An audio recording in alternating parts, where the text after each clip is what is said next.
You ask Tiger to solve. This deals with linear equations with one unknown. The final result is y equals 5/2. Let's solve it step by step. Group all y terms on the left side of the equation. Subtract 3y from both sides. Group like terms.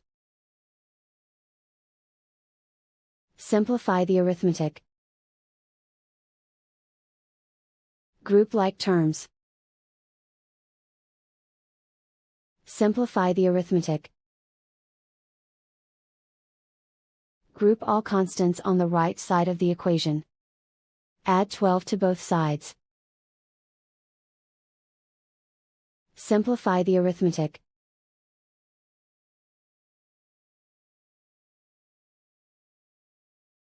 Isolate the y. Divide both sides by 2. Simplify the fraction. And so the final result is y equals 5/2.